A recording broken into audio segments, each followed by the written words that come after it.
Hey everybody, welcome back to my channel. Today we're going to be making some Christmas signs. They're really simple and quick to make, and I think you're going to love this one. So let's jump straight in and get started.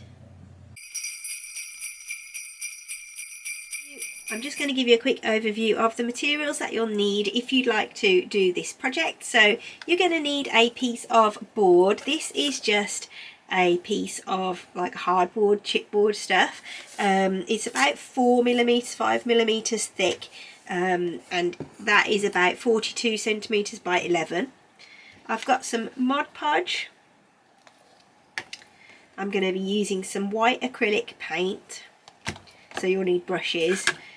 I've got some nice sparkly ribbon, and then you're going to need some little foam pads. You will also need all your regular Cricut tools. You'll need a scraper as well. So you've got your mat and your machine, and your fine point blade is what I'm going to be using today. I'm also going to be using a selection of different vinyls, and they are all just coming out of my scraps box here. So you can choose your own vinyl. It's entirely up to you depending on what sort of sign you're going to be making. But that is roughly everything that you're going to need. I will link everything that I can down below, and I will put a list of all the materials too. So the first thing I'm going to do is paint my piece of wood. And I'm just going to pop down a piece of paper onto my cutting mat so I don't get paint on it, and I'm just going to paint this white to start with.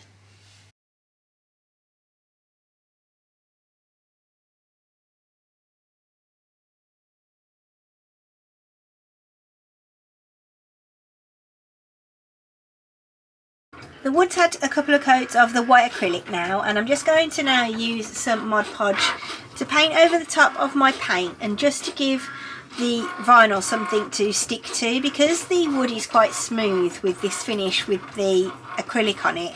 It sometimes is difficult to get the vinyl to stick to it if you're just using a permanent vinyl. If you were using HTV, it would be different because it would stick better. So I'm just going to give my wood a little coat of this. This is the dishwasher proof one, but it doesn't matter which one you use really. This is just the one that I've got on hand. I'm just going to give it a little bit of a paint over, and then just let that dry before we put the vinyl onto it.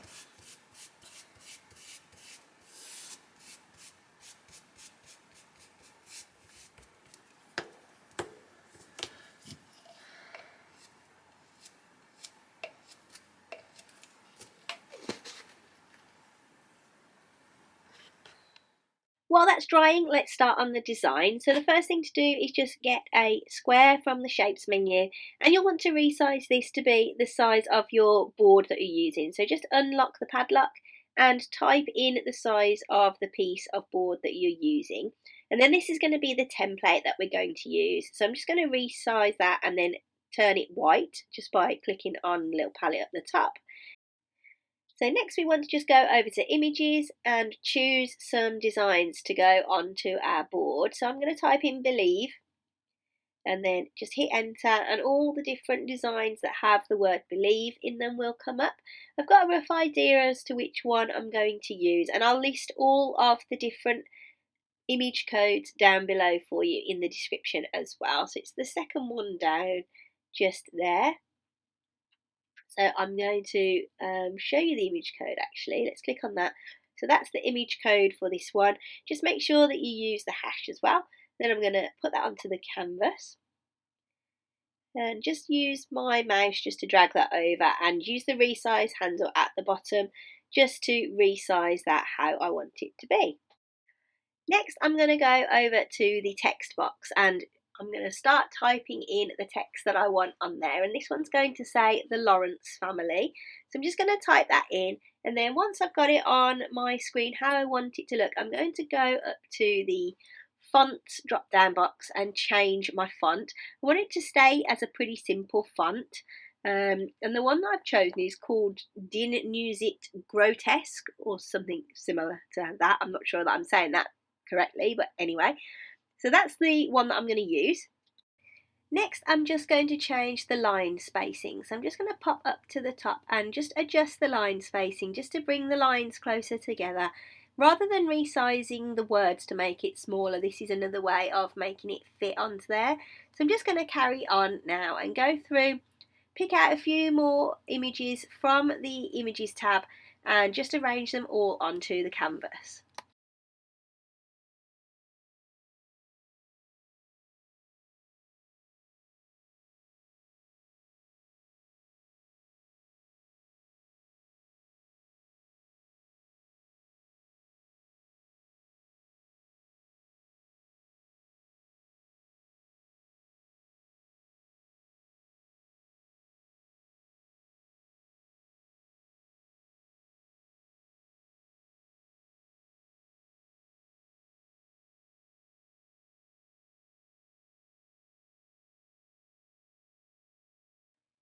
So now I'm happy with all of the elements that I've got on there. I'm just going to drag over everything to select everything on my screen. And then I'm going to go up and group it all together. So that is all in one layer now. I'm going to go to Make It.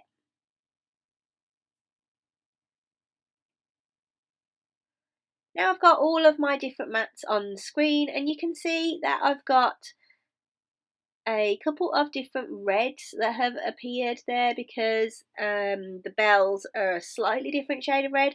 So I'm actually going to move those so that they're all going to cut on the same mat because I'm not bothered about them being a different shade, and it's just going to be easier to do that. So I'm going to move them up to the top one. So I'm just clicking on the three dots and then I'll click on Move Object. Select the mat I'm going to move it to and it will appear there. So I just do the same, click on the three dots, move object, select the mat, and then move it over onto there. And again, this is the last one. Okay, and now we can just drag those around the mat so that they're arranged how we want them to be. And this is a good way of also saving some vinyl. I apologise if I sound very strange because I've got a cold and I don't feel too good, so I'm just staying in, doing a lot of crafting and keeping warm. I've just got all of my vinyl bits together now. This is what I'm going to be using for the Lawrence family bit of my design, and also for any of the other red bits that are on there. This is Intense Sparkles. I don't know whether this is permanent, I think it might be, but as you can see in the light it's really sparkly and it's quite holographic. So when we are cutting this we need to make sure that we use the holographic sparkle vinyl setting because it's pretty thick stuff and otherwise the machine won't cut through it very well. I've just chosen a couple of other colours. I need to grab the green out as well. I'm just using scraps for this design, so it's a good way of using up bits and pieces again. So I'm going to cut everything out and then I'll come back to you once that's all complete.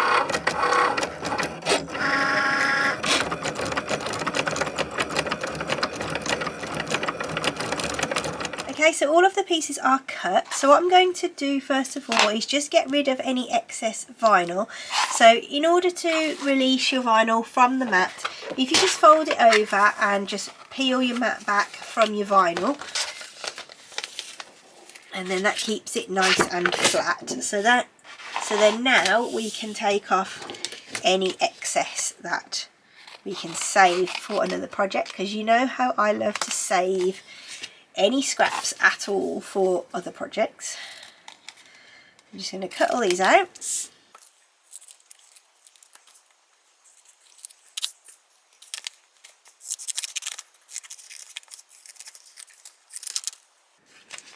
Okay, so that's all cut out. Now I'm just going to pop them all back onto my mat very lightly. I'm not going to press them down with a brayer or a scraper or anything like that. And I'm just doing this to aid the ease of weeding. So this mat, believe it or not, was brand new last Monday and it is looking to me now like it's been around the block 400 times. So I'm just going to weed off all of these now. It should weed pretty easily. I love the way that this vinyl weeds. It is so sparkly and nice.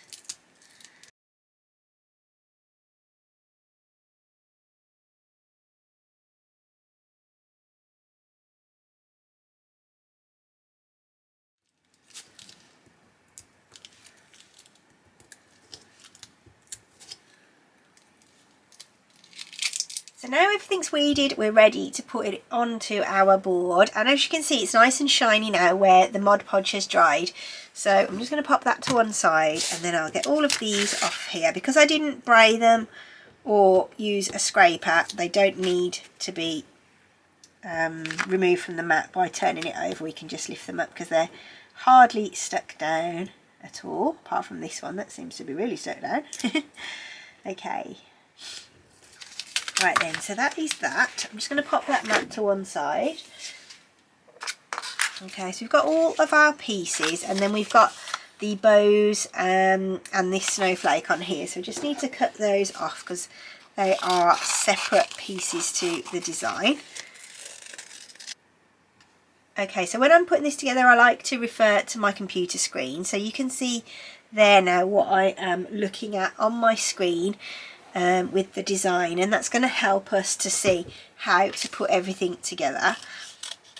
So for this design I'm going to use just some clear transfer tape. I'm just going to cut this off here. This stuff is just like plastic book covering, which I use it regularly for quite a lot of stuff, but it comes with a grid on the back as well, which can be helpful when you're trying to make sure that things are straight. So first of all, I'm just going to put together my bells, and I'm going to actually cut these off as well. There you go.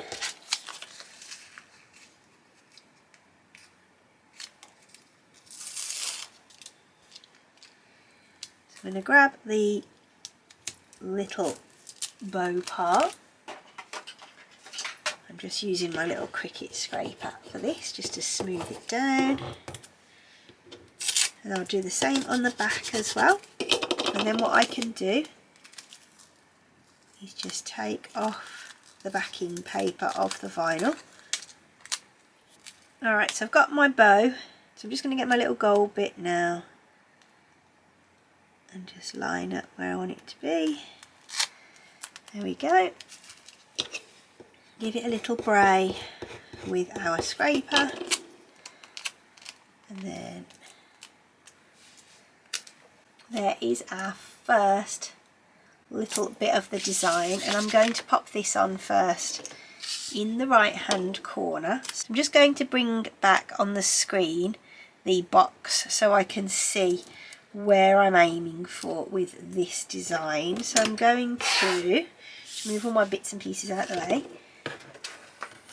and I'm going to just get this one and I'm going to pop it in the corner like so. Give it a little press down with my fingers, and then rub it with my little tiny Cricut scraper, and then I'll peel that transfer tape back. Here's the first one. Okay.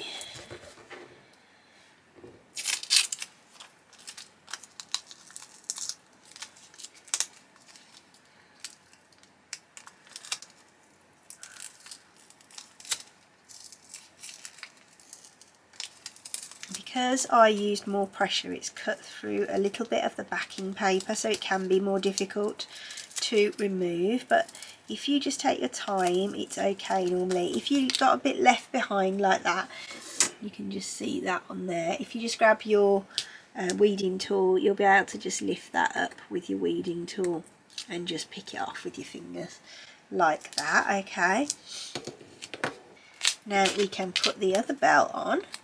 And again, I'm just referring to my design on the screen, how I want it to be.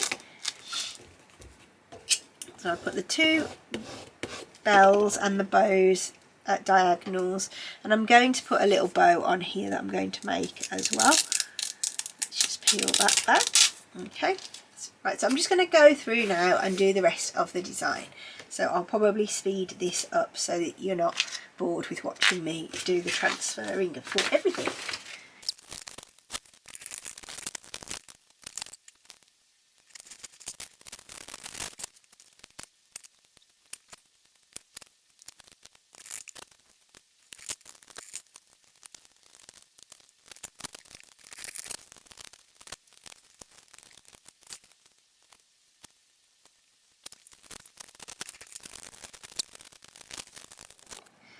So this looks really nice now that we've got everything stuck on, and I've got this lovely sparkly ribbon that I'm going to just make a little bow to go on the edge here. So I'm not going to do anything too fancy.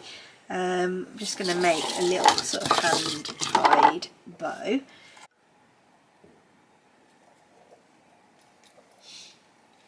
Okay, it's just made a little bow, and this method is really easy and just makes such a cute little bow. I'm not very good at measuring the amount of ribbon that I need, so I usually end up with too much, so I'm just going to cut that off at an angle so it makes it nice and uniform. A bit of glitter on there now, but that part for the course.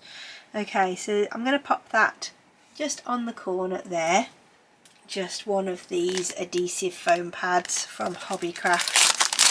So let's just get one of those. And because this piece of board has been painted in the Mod Podge as well, it will stick, I think, quite well to it. So let's just pop that onto the corner there. And you can rearrange your little tails on your sign. So there we have it, that is the finished sign. I'm going to just pop a little picture hook hanger on the back of it so that it can be hung up if they would like to hang it. Otherwise you could just stand it and lean it up something. So if you've enjoyed this video, I'd love to see you for the next one, so don't forget to subscribe. If you've enjoyed it, drop me a like on the thumbs up button and ask any questions or give me any comments that you might have down below, and I will always try to answer them as soon as I can.